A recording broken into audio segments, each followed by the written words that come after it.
Hello दोस्तों, मैं स्वप्निल देगे स्वागत करता हूं आप सभी का हमारे इस YouTube channel we are ISO में।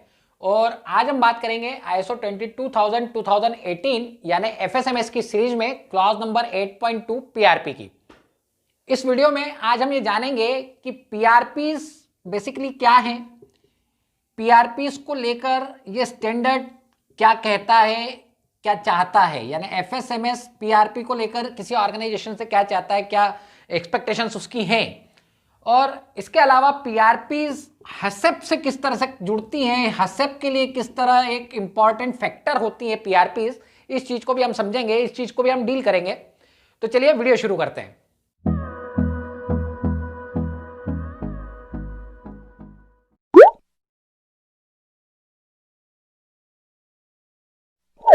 तो देखिए दोस्तों, पीआरपी को शुरू करने से पहले कुछ बेसिक चीजें हैं, कुछ बुनियादी चीजें हैं, थोड़ा सा उन्हें समझते हैं और फिर हम पीआरपी पे आएंगे। ठीक है, सबसे पहली चीज है फूड। इस फूड को समझिए। बेसिकली जो पूरा काम हो रहा है आईएसओ 22000 में, वो हो रहा है फूड सेफ्टी को लेकर, यानी बात हो रही है फूड की और फूड की सेफ्टी की। तो जो कुछ भी हम यहाँ पे एक्टिविटी करते हैं या जो कुछ भी स्टैंडर्ड में बताया गया है, वो सीधे तौर पर इसी चीज पर डिपेंड करता है कि आपका फूड कितना सेफ है। तो अगर बात पीआरपी की हो रही है तो कहीं ना कहीं बात फूड सेफ्टी को लेकर ही हो रही है कि पीआरपी जो हम करेंगे वो फूड सेफ्टी को लेकर करेंगे। तो कुछ बुनियादी चीजें थोड़ा सा उन्हें समझते हैं। जैसे फूड, बेसिकली फूड क्या है, अगर आप देखें तो फूड की यदि आप डिक्शनरी में डेफिनेशन देखें या आप विकिपीडिया पर देखें तो वहां पर आपको एक चीज जो बताई जाती है वो फूड को लेकर यह बताई जाती है कि कोई भी ऐसा आइटम, ऐसा प्रोडक्ट जिसे आप कंज्यूम करते हैं और वो आपको एनर्जी देता है, और इस एनर्जी की वजह से आप वर्क करते हैं, और इस एनर्जी की वजह से आप जिंदा रहते हैं, आप जी रहे हैं, आपकी जो लाइफ है वो इसकी वजह से चलती है। कहने का मतलब ये है कि यहां पर आपको ये बताया गया है कि बेसिकली फूड वो है जिन्हें आप कंज्यूम करते हैं, आप खाते हैं या पीते हैं, और ये आपको एक एनर्जी देते हैं, आपको ऊर्जा देते हैं, आपको ताकत देते हैं, और उस एनर्जी का इस्तेमाल करके आप अपनी जिंदगी बिताते हैं, आप काम करते हैं, आप अपनी लाइफ जो है वो स्पेंड करते हैं, आप अपनी लाइफ जीते हैं। लेकिन थोड़ी सी यहां सोचने वाली बात है, जब मैं बात करता हूं एफएसएमएस की, तो क्या एफएसएमएस सिर्फ इसी पे फोकस कर जाता है? तो क्या एफएसएमएस सिर्फ इसी पर फोकस करता है, यहीं पे रुक जाता है? अगर ये बात है तो कोल्ड ड्रिंक जो हम पीते हैं, क्या कोई कोल्ड ड्रिंक हमें एनर्जी दे सकती है? क्या मैं किसी वेफर को खा के, किसी चिप्स को खाकर, किसी चॉकलेट को खाकर, किसी कैंडी को खाकर, क्या मैं किसी कोई एनर्जी हासिल कर रहा हूं? क्या प्रैक्टिकली अगर हम समझे तो क्या इन चीजों से मुझे इतनी एनर्जी मिल जाएगी कि मैं जिंदा रह सकता हूं? क्या इनसे मुझे इतनी एनर्जी मिल जाएगी कि मैं अपने काम कर सकता हूं? क्वांटिटी बढ़ा दी जाए, चलिए आप कह सकते हैं कि क्वांटिटी बढ़ा दीजिए तो शायद कर सकते हैं, लेकिन क्या प्रैक्टिकली ये चीजें सारी मेरी डाइट को फुलफिल कर सकती हैं? ये क्या मुझे वो सारे न्यूट्रिशंस प्रोवाइड कर देंगी जिनकी एक शरीर को जिंदा रहने के लिए, काम करने के लिए जरूरत है, और साथ ही साथ स्वस्थ रहने के लिए जरूरत है? तो डेफिनेटली नहीं, है ना। लेकिन जब बात होती है एफएसएमएस की, तो एफएसएमएस उन सेक्टर्स को भी कवर करता है, उन चीजों को भी कवर करता है। ऐसा तो नहीं है कि फूड सेफ्टी मैनेजमेंट सिस्टम सिर्फ ऐसी ही चीजों पे अप्लाई होता है जैसे आटा, चावल, दाल, सब्जियां। ऐसा तो नहीं है, वो तो हर जगह एप्लीकेबल हो रहा है, हर जगह इस्तेमाल हो रहा है। तो कहने का मतलब ये है कि आपको जब फूड की डेफिनेशन की बात एफएसएमएस को लेकर अगर आप करना चाहते हैं, तो मेरा पर्टिकुलर ये मानना है कि आपको थोड़ा ब्रॉड होकर सोचना पड़ेगा। आपके लिए यहाँ पे फूड का मतलब सिर्फ वो आइटम नहीं होगा जिनको खाकर या पीकर आपको ताकत मिलती है और आप काम कर लेते हैं। तो ऑब्वियसली वो सारी चीजों को भी आपको कवर करना होगा फूड की डेफिनेशन में। जब आप बात कर रहे हो एफएसएमएस की, वो सारे आइटम, वो सारे प्रोडक्ट भी कहीं ना कहीं उसमें आ जाएंगे। तो फूड की डेफिनेशन को थोड़ा सा आपको ब्रॉड करके देखना होगा, समझना होगा एफएसएमएस में। अब यहां से बात थोड़ी सी और आगे बढ़ती है। फूड की बात तो हो गई, एक और शब्द आता है, एक और वर्ड आता है, फूड सेफ्टी। फूड सेफ्टी ये बेसिकली क्या है? देखिए, फूड सेफ्टी एफएस, एमएस में फूड सेफ्टी मैनेजमेंट सिस्टम है, एफएस फूड सेफ्टी। जब भी मैं बात कर रहा हूं कि मैं किसी फूड आइटम को कंज्यूम करूंगा, खाऊंगा या पीऊंगा, किसी भी रूप में, किसी भी फॉर्मेट में, किसी भी तरह से जब मैं उसे कंज्यूम करूंगा, उसे लूंगा, तो कुछ ऐसी चीजें हो सकती हैं, कुछ ऐसे फैक्टर्स हो सकते हैं जिनकी वजह से शायद वो फूड जो है वो मेरे लिए हार्मफुल हो जाए, वो फूड जो है वो मेरे लिए डेंजर हो जाए, वो मेरे लिए नुकसानदायक हो जाए। अब वो जो चीजें होंगी जिनकी वजह से वो फूड हार्मफुल हो गया, और उस हार्मफुल फूड को मान लीजिए मैंने कंज्यूम कर लिया, तो हो सकता है मैं बीमार पड़ जाऊं या मेरे साथ कुछ सीरियस प्रॉब्लम हो जाए, है ना। फूड को लेने वाला यदि गलत फूड खा लेगा तो हो सकता है कि वो या तो बीमार पड़ जाए या उसकी डेथ हो जाए, कुछ कुछ भी नुकसान हो सकता है। तो फूड को ऐसी हार्मफुल चीजों से बचाने के लिए फूड की सेफ्टी करना जरूरी होता है। तो फूड सेफ्टी का बेसिकली मतलब यह है कि आप जो फूड बना रहे हैं वो सेफ बनाएं, फूड की सेफ्टी रखें, फूड को आप ऐसे हार्मफुल चीजों से बचा कर रखें, फूड को ऐसे हार्मफुल, ऐसे खतरनाक, ऐसे डेंजरस चीजों से बचा के रखना फूड सेफ्टी कहलाती है। तो बात हो गई फूड की, बात हो गई फूड सेफ्टी की। इसके बाद एक और वर्ड है जो आपको और समझ लेना चाहिए, उसके बाद हम पीआरपी की बात करेंगे, उसके बाद हम बात करेंगे इस स्टैंडर्ड की, इस क्लॉज की 8.2 की, और वो वर्ड है फूड सेफ्टी हजार्ड। तो पहले हमने समझा फूड को, फिर हमने समझा फूड सेफ्टी को, अब हम समझते हैं फूड सेफ्टी हजार्ड को। देखिए हजार्ड की अगर हम बात करें, अभी हम जैसे आपसे बात कही कि फूड को सेफ रखना है, तो किस चीज से सेफ रखना है? फूड को सेफ रखना है इस हजार्ड से, कंटामिनेशन से, उसमें कुछ गलत चीजें ना चली जाएं, वो फूड खराब ना हो जाए, उस फूड को खराब होने से बचाना है, मतलब आपको उस फूड को हजार्ड से बचाना है। तो ये फूड सेफ्टी हजार्ड की बात होती है। बेसिकली 3 तरह के फूड सेफ्टी हजार्ड की बात हम करते हैं, हम देखते हैं, हम समझते हैं। जब भी हम फूड सेफ्टी हजार्ड की बात करते हैं, हम 3 तरह के फूड सेफ्टी हजार्ड की बात करते हैं। एक है फिजिकल, दूसरा है केमिकल, वो तीसरा होता है हमारा बायोलॉजिकल। अगर इन 3 तरह के फूड सेफ्टी हजार्ड से हमने अपने फूड को बचा लिया तो हम सेफ फूड बना देंगे। अब थोड़ा सा इन हजार्ड को समझें। फिजिकल हजार्ड बेसिकली क्या है? मान लीजिए आपका जो फूड प्रोडक्ट है, फूड आइटम जो है, उसमें यदि किसी तरह से कोई पत्थर आ गया, कोई कंकर आ गया, कोई स्टोन का पार्ट आ गया, ठीक है, या धूल आ गई, डस्ट आ गई, ठीक, या मान लीजिए आप जब मसाला बनाते हैं सपोज फॉर एग्जांपल, और वहाँ पर बहुत ज़्यादा चूहे हैं, बिल्कुल प्रैक्टिकल सा एग्जांपल है, और चूहे की जो शीट है, जो चूहे का जो मल है, वो आपके अगर फूड आइटम में चला गया, पैक हो गया, तो ये जो चीज़ें हैं, या मान लीजिए आपके यहाँ पर मकड़ियों के बड़े जाले हैं, स्पाइडर्स है, और कोई मकड़ी अगर उसमें चली गई, ये चीज़ें हो जाती हैं, ठीक है। तो ये इस तरह के जो हजार्ड हैं, इनकी वजह से आपको बहुत नुकसान होता है, ठीक है। तो ये जो हजार्ड है ये फिजिकल हजार्ड में आ जाते हैं, मतलब स्पेशली पत्थर वगैरह या धूल के कण, है ना, डस्ट वगैरह, ये जो है ये फिजिकल हजार्ड में आते हैं। केमिकल हजार्ड में क्या आ जाता है? किसी तरह का कोई केमिकल है, मान लीजिए वो केमिकल अगर आपके किसी कारण से, किसी वजह से अगर फूड आइटम में आ गया, ठीक है, जहाँ आप केमिकल यूज़ करते हैं वो केमिकल अगर आपके फूड में आ गया तो नुकसानदायक है, कंज्यूम करने वाले को नुकसान उससे हो सकता है। बायोलॉजिकल हजार्ड क्या हो गया? आपका जो फूड आइटम है वो अगर उसे प्रॉपर तरीके से उसे अगर नहीं रखा गया तो हो सकता है कि उसमें किसी तरह का कोई फंगस लग जाए, फफूंद लग जाए, ठीक है, वो बायोलॉजिकली खराब हो जाए, और ऐसे केस में तो बहुत ज़्यादा सीरियस हो जाता है। आप मान लीजिए आपने किसी तरह का कोई बासी खाना खा लिया, जैसे आप खुद जानते हैं, कई दफ़ा आप ये खबरें पढ़ते भी होंगे कि बासी खाना खाने से कई लोग बीमार हो जाते हैं। क्यों हो जाता है? वो क्या, वो उसमें कारण ही होता है कि बायोलॉजिकली वो जो है वो उसमें हजार्ड जनरेट हो जाता है, और ऐसा फूड जो है वो नुकसानदायक होता है। तो आपको ये जो फिजिकल, केमिकल या बायोलॉजिकल हजार्ड हैं, इनसे अपने फूड को बचाना है। जो फूड सेफ्टी की जो बात होती है वो बेसिकली यही है कि इनसे आपको अपने फूड को सेव करना है, फूड को इनसे बचाना है। जब आप फूड को इन चीज़ों से बचा लेंगे तो जो कंज्यूम करने वाला है उसके पास जो फूड पहुंचेगा वो सेफ फूड होगा, और उसकी हेल्थ के ऊपर इसका कोई नेगेटिव इफेक्ट नहीं पड़ेगा। अब बात आती है पीआरपीस की। क्यों बात आती है पीआरपीस की? क्योंकि अगर मुझे अपने फूड को इस तरह के हजार्ड से बचाना है, इस तरह के हजार्ड से अगर मुझे अपने फूड की रक्षा करनी है, अपने फूड को इन हजार्ड से सेफ रखना है, तो मेरे लिए बड़ा ज़रूरी है कि मैं कुछ प्रिवेंटिव या प्री रिक्विजिट मेजर्स या प्री रिक्विजिट स्टेप्स उठाऊं, कुछ प्रिवेंटिव स्टेप्स मैं लूं, मैं कुछ ऐसे काम करूं जिनकी वजह से, जिनके तरीके से, जिनके ज़रिए मैं अपने फूड को इन हज़ार्ड से बचा लूं। और वो जो काम मैं करता हूं, वो जो तरीके मैं अपनाता हूं, वो बेसिकली पीआरपी कहलाते हैं। अपने फूड को सेफ रखने के लिए जो मैं काम करता हूं वो पीआरपी है। सिर्फ पीआरपी की ही बात नहीं है, पीआरपी लेकिन बहुत मेजर फैक्टर है, बहुत बड़ा फैक्टर है।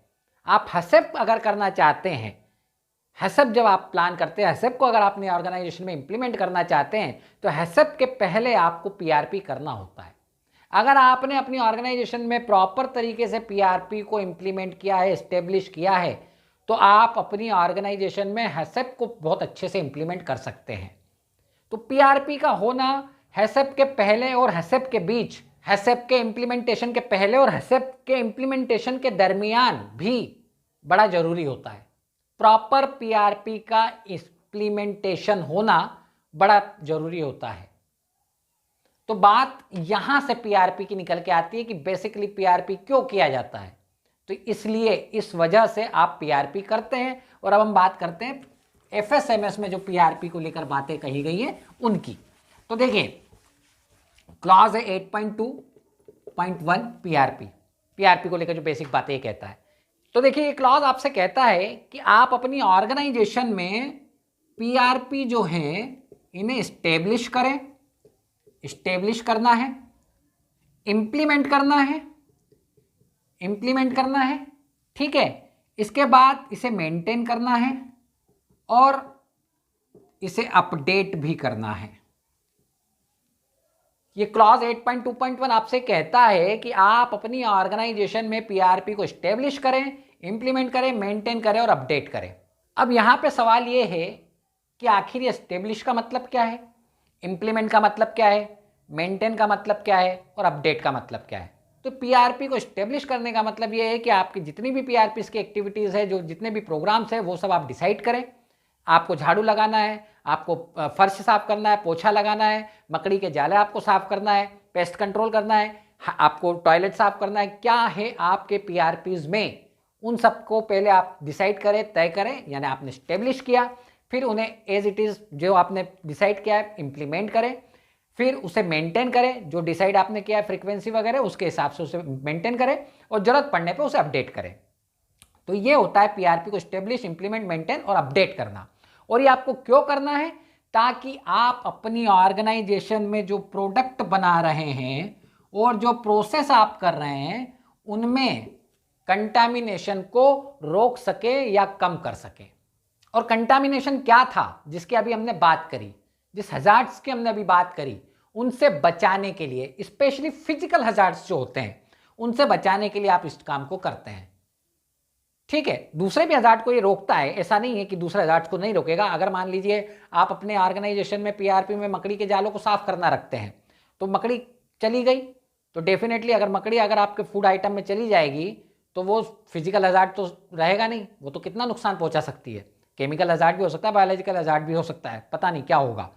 तो आप कहीं ना कहीं पीआरपी के जरिए उस तरह के हजार्ड को भी रोकते हैं, उस तरह के कंटामिनेशन को आप रोकते हैं, कम करते हैं या रोकते हैं, ठीक है। तो इसलिए आपको ये क्लॉज 8.2.1 कहता है कि ऑर्गेनाइजेशन अपने यहाँ पर पीआरपी को स्टेब्लिश करें, इंप्लीमेंट करें, मेंटेन करें, अपडेट करें।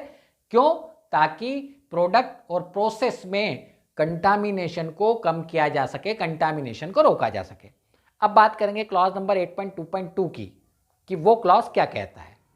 देखिए दोस्तों, आपकी एक ऑर्गेनाइजेशन है, हो सकता है आप फूड मैन्युफैक्चर करते हो, या ये हो सकता है कि आप फूड मैन्युफैक्चरिंग इंडस्ट्रीज को पैकेजिंग मटेरियल सप्लाई करते हो, यानी आप फूड ग्रेड का पैकेजिंग मटेरियल बनाते हो, या ये हो सकता है कि आप फूड आइटम जो है उसको स्टोर करते हो, या ये हो सकता है कि आपकी कोई कैटरिंग हो, होटल या रेस्टोरेंट का आपका बिजनेस हो, ठीक है। कहने का मतलब ये है कि आप अलग अलग तरह का काम शायद कर सकते हैं। हर व्यक्ति, जरूरी नहीं है कि फूड आइटम जो है वो बना ही रहा हो। फूड इंडस्ट्री बहुत बड़ी है, इसमें बहुत ज़्यादा स्कोप है। तो आप किस जगह पर हैं ये एक अलग मैटर हो सकता है, एक अलग एक टॉपिक हो सकता है। लेकिन जो सोचने और समझने वाली बात यह है कि जब आप किसी अलग तरह की एक्टिविटी को परफॉर्म करते हैं फूड को लेकर, यानी आप मैन्युफैक्चरर हैं तो आपकी एक्टिविटी कुछ अलग होगी, यदि आप पैकेजिंग मटेरियल बना रहे हैं तो आपकी एक्टिविटीज कुछ अलग होंगी, यदि आप एक कैटरिंग चला रहे हैं तो आपकी एक्टिविटी कुछ अलग होगी। लेकिन सारी चीज़ों में एक जो बात कॉमन है वो ये है कि आपका फूड सेफ होना चाहिए, आपको फूड की सेफ्टी करना है। तो इसलिए अलग अलग तरह के सेक्टर्स में अलग अलग तरह की पीआरपीस की रिक्वायरमेंट होती है। सिंपल सी बात है, बिल्कुल कॉमन सेंस है, इसमें कुछ ऐसा बहुत बड़ा लॉजिक नहीं है, बहुत बड़ा इसमें कोई रॉकेट साइंस नहीं है। सिंपल सी बात है, अगर मैं मैन्युफैक्चरिंग कर रहा हूं तो मेरे यहाँ पर हज़ार जो है वो अलग अलग तरह से हो सकते हैं और उनको रोकने के लिए मुझे अलग अलग तरह के पीआरपीस डिसाइड करने होंगे। लेकिन वहीं यदि मैं एक पैकेजिंग मटेरियल बनाने वाला मेरा काम है तो वहाँ पर मेरे लिए हज़ार दूसरी तरह का होगा और उसके लिए मुझे कुछ अलग तरह के पीआरपीस का इस्तेमाल करना होगा। तो यही बात इस क्लॉज में कही गई है। ये क्लॉज आपसे ये कहता है कि आप अपनी ऑर्गेनाइजेशन में जो पीआरपीज इस्टेब्लिश करेंगे, जो पीआरपीज आप अपने यहाँ पर लागू करेंगे, वो पीआरपीज आपको डिसाइड करना है ISO TS 22002 की सीरीज के अकॉर्डिंग। इस सीरीज में ये बताया गया है कि यदि आप एक मैन्युफैक्चरिंग इंडस्ट्री है तो आपको किस तरह की पीआरपीस का इस्तेमाल करना होगा, आपके पीआरपीस क्या होंगे, आपके प्री रिक्विजिट प्रोग्राम्स में क्या क्या चीज़ें शामिल होंगी, किन किन चीज़ों को आप इंक्लूड करेंगे, वो आपको इस सीरीज में मिलेगा। इसमें 1, 2, 3, 4, 5 ऐसे करके पूरी सीरीज है जिसमें आपको मैन्युफैक्चरिंग के बारे में बताया गया कि अगर मैन्युफैक्चरिंग इंडस्ट्री है तो क्या पीआरपीस इस्तेमाल करना है, कैटरिंग इंडस्ट्री है तो क्या पीआरपीस होंगी, अगर आप पैकेजिंग मटेरियल बना रहे हैं तो क्या आपकी वो पीआरपीस होंगी, स्टोरेज का काम है तो क्या पीआरपीस होंगी। तो ये सारी बातें इस क्लॉज में आपसे कही है कि आपको पीआरपीस डिसाइड करने से पहले इस स्टैंडर्ड को भी एक बार देख लेना होगा, क्योंकि आपकी ऑर्गेनाइजेशन क्या है, उसकी क्या रिक्वायरमेंट है, वो अलग अलग होंगी और इसीलिए आपको इस सीरीज के अकॉर्डिंग काम करना होगा। इसके बाद ये क्लॉज आपसे ये भी कहता है कि आपके ऑर्गेनाइजेशन का साइज क्या है और नेचर क्या है, आपकी ऑर्गेनाइजेशन कितनी बड़ी है, आपके ऑर्गेनाइजेशन में क्या क्या आप कर रहे हैं, आप स्टोर कर रहे हैं, आप मैन्युफैक्चरिंग कर रहे हैं, आप डिस्पैच कर रहे हैं, आप क्या क्या काम उसमें कर रहे हैं और क्या नेचर है, आप क्या बना रहे हैं, क्या बना रहे हैं, इस चीज़ के ऊपर भी डिपेंड करेगी आपकी पीआरपीस। आप जब पीआरपी डिसाइड करेंगे तो आपको इस चीज़ का भी ध्यान रखना है। इसके अलावा आपको इस चीज़ का भी ध्यान रखना होगा कि ये पीआरपीस आपकी प्रोसेस, प्रोडक्ट और यहाँ तक कि पूरे सिस्टम में स्टेब्लिश होना चाहिए, इम्प्लीमेंट होना चाहिए। ऐसा नहीं है कि आपने छोड़ दिया किसी सेक्टर को, किसी जगह को आपने छोड़ दिया।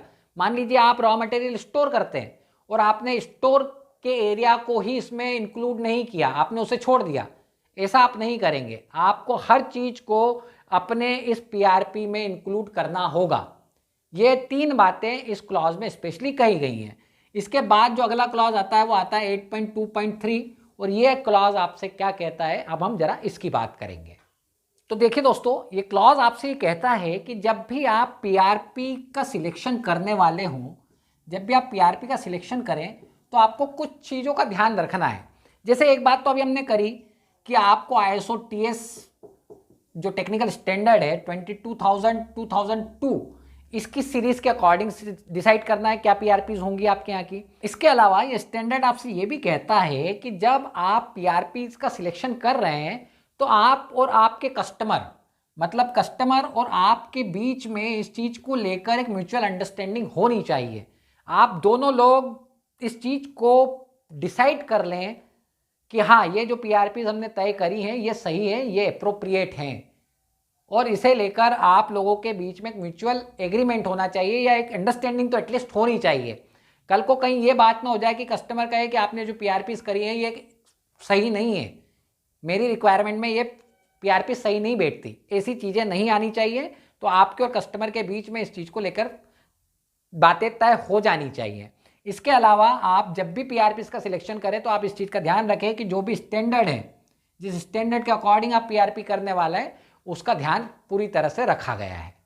जो भी कोड से इसमें या जो भी इसके गाइडलाइंस से उस पर्टिकुलर स्टैंडर्ड के, उनको फॉलो किया जा रहा है, उनके अकॉर्डिंग काम होगा। इस चीज़ को आपको तय करना होगा, फिक्स करना होगा। तो ये बातें आपको क्लॉज 8.2.3 में कही गई हैं। इसके बाद बात आती है क्लॉज 8.2.4 की। देखिए वो क्लॉज आपसे क्या कहता है, जरा हम इस चीज़ को देखते हैं। देखिए ये क्लॉज कहता है कि जब भी आप पीआरपी को स्टेब्लिश करने जाएं, जब भी आप अपनी ऑर्गेनाइजेशन में पीआरपी को स्टेब्लिश करने जाएं, तो आपको कुछ चीज़ों का ध्यान रखना होगा। और वो चीज़ें क्या है? एक तो है आपकी ऑर्गेनाइजेशन। आपकी ऑर्गेनाइजेशन क्या है, जैसे अभी हमने बात करी, वो क्या काम कर रही है, इस चीज़ का आपको ध्यान रखना है। आपको इस चीज़ का ध्यान रखना होगा कि आपके ऑर्गेनाइजेशन का लेआउट क्या है, लेआउट क्या है, किस तरह से आपकी ऑर्गेनाइजेशन बनी हुई है, इस चीज़ का आपको ध्यान रखना होगा। यूटिलिटीज़ क्या है आपके यहाँ पर, उनके अकॉर्डिंग आपको काम करना होगा। ठीक है, आपके ऑर्गेनाइजेशन में ऑपरेशंस क्या हैं, उसके अकॉर्डिंग आपको पीआरपी को डिसाइड करना होगा, स्टेब्लिश करना होगा। आपके ऑर्गेनाइजेशन में किस तरह के आप इंस्ट्रूमेंट यूज़ कर रहे हैं, जो आपकी एमएमईज हैं, जो मेजरिंग एंड मॉनिटरिंग इक्विपमेंट्स आपके ऑर्गेनाइजेशन में है, इनका आपको ध्यान रखना होगा। ये क्या है, इनमें क्या कहीं ऐसी कोई चीज़ हो सकती है जिसमें कि किसी तरह का कोई हज़ार्ड आ सकता है। आपको इन चीज़ों को ध्यान में रखते हुए अपने पीआरपी को स्टेब्लिश करना होगा। आपको ध्यान रखना होगा अपने टॉयलेट्स का, आपको ध्यान रखना होगा अपनी ऑर्गेनाइजेशन के कंस्ट्रक्शन का। आपका ऑर्गेनाइजेशन कैसे बना हुआ है, उसका कंस्ट्रक्शन कैसा है,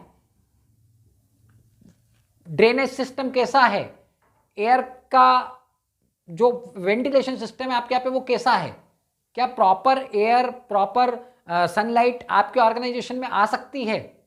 कहीं ऐसा तो नहीं है कि जहाँ पे आप माल को स्टोर कर रहे हैं वहाँ पर प्रॉपर सनलाइट नहीं आता, और आपके लिए ये एक टेंशन की चीज़ हो सकती है कि कहीं उसमें मॉइस्चर तो नहीं लग जाएगा, कहीं ऐसा रॉ मटेरियल तो आपके स्टोर में नहीं है जिसमें मॉइस्चर लग सकता है। तो क्या प्रॉपर वेंटिलेशन हो रहा है, क्या प्रॉपर सनलाइट वहाँ आ रहा है, पानी की व्यवस्था कैसी है, क्या पानी ऐसा है जहाँ पर कि वो इकट्ठा होने से कुछ नुकसान हो सकता है, पेस्ट कंट्रोल आप कैसे करेंगे, कहाँ करेंगे। ये चीज़ें आपको जब भी आप पीआरपी स्टेब्लिश करते हैं अपनी ऑर्गेनाइजेशन में, तो आपको इन चीज़ों का ध्यान रखना चाहिए। ये बातें इस क्लॉज 8.2.4 में आपसे स्पेशली कही गई हैं। कई सारे पॉइंट्स हैं, इस क्लॉज को पढ़िएगा, आपको चीज़ें समझ आएंगी। और साथ ही साथ ISO TS 22002 की जो सीरीज़ है उसमें आप कहाँ फिट बैठते हैं, उस स्टैंडर्ड को भी पढ़िए। तो आपको ये क्लॉज जो 8.2.4 ये और ज़्यादा अच्छे से क्लियरली समझ आ जाएगा। 8.2.4 में जितने भी पॉइंट्स कहे गए हैं, जरूरी नहीं है कि सारे के सारे आपके ऑर्गेनाइजेशन में इम्प्लीमेंट हो, सारे के सारे आपके यहाँ पर लगें, लेकिन उससे जुड़े हुए, उससे समझते हुए आपको समझना होगा कि क्या आपके यहाँ पर लागू होगा। तो ये बातें थी जो कुछ क्लॉज 8.2 में कही गई थी। इस तरह से आज हमारा ये टॉपिक पीआरपी 8.2 कंक्लूड होता है। अगले वीडियो में आपसे बहुत जल्द मुलाकात होगी। उम्मीद है आपको वीडियो पसंद आया होगा। वीडियो पसंद आया तो लाइक करें, ज़्यादा से ज़्यादा शेयर करें, हमारे चैनल को सब्सक्राइब करें, बेल आइकन को प्रेस करें ताकि हमारे आने वाले वीडियोस आपको टाइम से मिल सके। Thank you very much.